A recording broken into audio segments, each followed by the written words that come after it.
আমরা দেখতে চাই, যতটুকু চিন্তা করার দরকার আছে না নাই? এতটুকু চিন্তা আমাদের মনে নাই। একজন এমপি, একজন চেয়ারম্যান আসলে তার সামনে গিয়া কি সাজুগুজু করে, কি সম্মানের সাথে দাঁড়ায়, জি স্যার কেমন আছেন, জি। এরপরে জামাই যখন শ্বশুর বাড়ি গেল, তো শ্বশুর বাড়ি গেলে খুব বসে রয়েছে। যখন শ্বশুর আসলো, জি জি আব্বুজান কেমন আছেন, কত সুন্দর।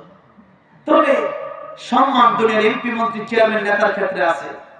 আর আমার আল্লাহর সামনে দাঁড়ালেন, দাঁড়ানোর সময় একবার মশা মারেন, একবার মাছি মারেন, একবার টুপি করেন, একবার লাগান, একবার ঘুরি দেখেন। আবার কিছু লোক এমনও দেখা যায়, এমন দেখছি যে মোবাইল ফোন নিয়ে একবার হ্যালো কই, তো আমি নামাজ আছে, নামাজ শেষ করে বাকি কথা বলেছে, অর্ধেক আছে, অর্ধেক শেষ করে অর্ধেক শেষ করে আমলের কাছের বুঝলেন কই, আমলের কাছের কার হয়? হাই রে মুসলমান, তা জানে না আমলের কাছের কারে কয়, মানে বেশি কাজ করে আমলের কাছে, বেশি কাজ মানে নামাজ বাদ দিয়া অন্য কাজে আমলের কাছে। তা আমি অন্য কাজে নামাজের ভিতরে মশা একটা মাইরা আমার এমন দেখা গেছে ওই সময় একজন ইমাম সাহেব দেরি করে কাশি দেয়, হ্যাঁ কখন দেরি, আবার পিছে কেউ কাশি দিলে আবার কয় এক কাশি দাসকে লিখে নামাজ পড়তেছে। আমার আল্লাহ দেখতেছেন, যে সৃষ্টিকর্তা যিনি রব আমাকে সৃষ্টি করেছেন, সে আল্লাহর সামনে দাঁড়াইতে বুঝি খুব আদবের সাথে দাঁড়ানো দরকার না? কিন্তু চেয়ারম্যান মেম্বারের সামনে গেলে আদবের সাথে দাঁড়াইলাম, এমপির সামনে গেলে, মন্ত্রীর সামনে গেলে বাবা রে বাবা কি আদব, কিন্তু আল্লাহর সামনে কোনো আদব নাই। মশা মারে, মাছি মারে, ধুমধাম সেজদা মারে, কোন রকম দিতে বাস্তা নেই। মুসলমান, এই নামাজ শয়তান ধোঁকা দিচ্ছে। আপনার মন আছে, মানে আপনার দেহ আছে নামাজে, মন নামাজে নাই, এই নামাজ দিয়ে জান্নাতে যাওয়া যাবে না।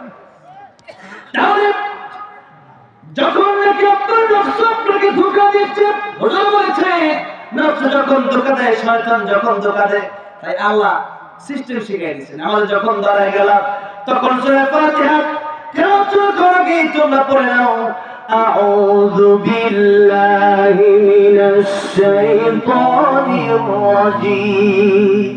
বিতাড়িত মর্দুদ শয়তান থেকে আল্লাহর কাছে পানা চাইতে আল্লাহ আমাদেরকে শিখিয়ে দিয়েছেন। তাহলে কেন?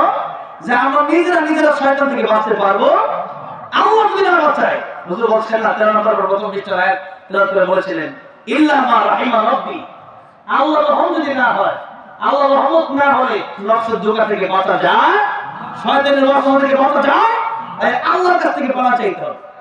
এবার যখন আল্লাহর কাছে পানা চাই নামাজের ভিতরে, এরপরেও প্রাথমিকভাবে যখন মন চলে যায়, আপনি মসজিদে দাঁড়ালে মন চলে যায় বাড়িতে, আপনি মসজিদে দাঁড়ালে মন চলে যায় আপনার খেত খামারে, মন চলে যায় মালয়েশিয়া, সিঙ্গাপুরে, তখন যখন মন চলে যাচ্ছে বারবার চেষ্টা করে নফসের সাথে যুদ্ধ করে, শয়তানের সাথে যুদ্ধ করে, জিহাদ করার মাধ্যমে যেই মাত্র মনে করবেন যে আমার তো আল্লাহ দেখতেছেন, ভাই আমি কি করতেছি নামাজের ভিতরে, উল্টো দিকে মনোযোগ, তখনই আপনি যখন আলহামদুলিল্লাহি রাব্বিল আলামিন মজা পাবেন, ভালো লাগবে।